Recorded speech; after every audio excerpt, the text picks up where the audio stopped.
Friends കാണിക്കുന്ന ചില കാര്യങ്ങൾ ചില സമയങ്ങളിൽ ഒരിക്കലും അംഗീകരിക്കാൻ പറ്റാത്തതാണ്.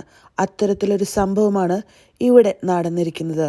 സിജോയുടെ വിവാഹ ചടങ്ങുകൾക്കിടെ നോറ മുസ്കാൻ ചെയ്ത ഒരു പ്രവൃത്തിയാണ് സോഷ്യൽ മീഡിയ ഇപ്പോൾ സംസാരിക്കുന്നത്. വിവാഹത്തിന് ശേഷം സിജോ ഫോട്ടോയ്ക്കായി നിൽക്കുന്ന സമയത്ത് നോറ മുസ്കാൻ സിജോയുടെ മുഖത്ത് കേക്ക് വാരിത്തേക്കുന്ന ഒരു വീഡിയോയാണിപ്പോൾ വൈറലായിരിക്കുന്നത്. ഇത് കണ്ട് പ്രേക്ഷകർ പലരും വളരെ ശക്തമായിട്ടാണ് പ്രതികരിച്ചിരിക്കുന്നത്.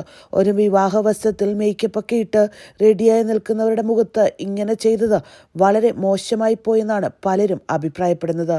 ഇത്തരത്തിലുള്ള പ്രവൃത്തികൾ കല്യാണ അവസരങ്ങളിൽ ഒഴിവാക്കേണ്ടതാണ്. എത്ര അടുത്ത ഫ്രണ്ട്സ് ആണെന്ന് പറഞ്ഞാലും ഇത്തരത്തിൽ ചെയ്യുന്നത് ഒരു രീതിയിലും ന്യായീകരിക്കാൻ പറ്റില്ല എന്നാണ് പലരും അഭിപ്രായപ്പെടുന്നത്.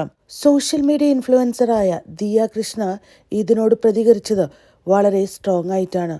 എൻ്റെ ഭർത്താവിനോടാണ് ഇത് ചെയ്തിരുന്നെങ്കിൽ കേക്ക് കഴിക്കാൻ അവനായാലും അവളായാലും ജീവനോടെ ഉണ്ടാവില്ല എന്നാണ് ദിയ കൃഷ്ണ പറഞ്ഞത്. റിസപ്ഷൻ പുരോഗമിക്കുന്നതിനിടെയാണ് നോറ കേക്കുമായി എത്തി സിജോയുടെ മുഖത്ത് തേച്ചത്. ഈ വീഡിയോ പങ്കിട്ടാണ് ഇത്തരം പ്രവൃത്തികളോടുള്ള തൻ്റെ എതിർപ്പ് ദിയ അറിയിച്ചത്. ഇവർ ആരൊക്കെയാണെന്ന് എനിക്കറിയില്ല. ഞങ്ങളുടെ സ്പെഷ്യൽ ഡേയിൽ എൻ്റെ പുരുഷനോട് ആരെങ്കിലും ഇങ്ങനെ ചെയ്താൽ പിന്നെ കേക്ക് കഴിക്കാൻ അവനായാലും അവളായാലും ഉണ്ടാവില്ലെന്നായിരുന്നു ദിയ കുറിച്ചത്. നോറ കേക്ക് മുഖത്ത് തേച്ചപ്പോൾ സിജോയും തിരിച്ച് കേക്ക് തേക്കുന്നുണ്ടായിരുന്നു. തൻ്റെ പിറന്നാളിന് സിജോ മുഖത്ത് കേക്ക് തേച്ചിരുന്നുവെന്നും അന്ന് താൻ ആഗ്രഹിച്ച് ധരിച്ച ഡ്രസ്സ് പിന്നീട് ഉപയോഗിക്കാൻ പറ്റാത്ത സ്ഥിതിയായി എന്നും അതിൻ്റെ പകരമാണ് താൻ വീട്ടിലെന്നുമാണ് നോറ കേക്ക് സിജോയുടെ മുഖത്ത് തേക്കാനുള്ള കാരണം വെളിപ്പെടുത്തി പറഞ്ഞത്. എന്നാൽ വിവാഹ ദിവസവും ബർത്ത്ഡേയും ഒരേപോലെ കാണാനായിട്ട് പറ്റില്ല. മാത്രമല്ല വിവാഹ വസ്ത്രത്തിലും മേക്കപ്പൊക്കെ ഇട്ട് നിൽക്കുമ്പോൾ ഇത്തരത്തിൽ ചെയ്യുന്നത് വളരെയധികം ബുദ്ധിമുട്ടുണ്ടാക്കും. കൂടെ നിൽക്കുന്ന പാർട്ട്ണർക്കും അത് വലിയ ബുദ്ധിമുട്ടുണ്ടാക്കുമെന്ന കാര്യത്തിൽ യാതൊരു സംശയമില്ല.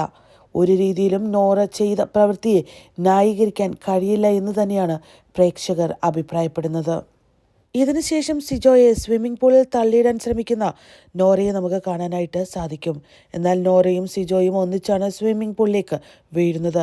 ഒരു വിവാഹ ദിവസം ഇത് എത്രയൊക്കെ ബുദ്ധിമുട്ട് തൻ്റെ പാർട്ട്ണറിൽ ഉണ്ടാക്കും എന്നുകൂടി നോറ ചിന്തിക്കേണ്ടിയിരുന്നു. ഇവരെല്ലാവരും ബിഗ് ബോസിലെ താരങ്ങളാണ്, ഉറ്റ സുഹൃത്തുക്കളുമാണ്.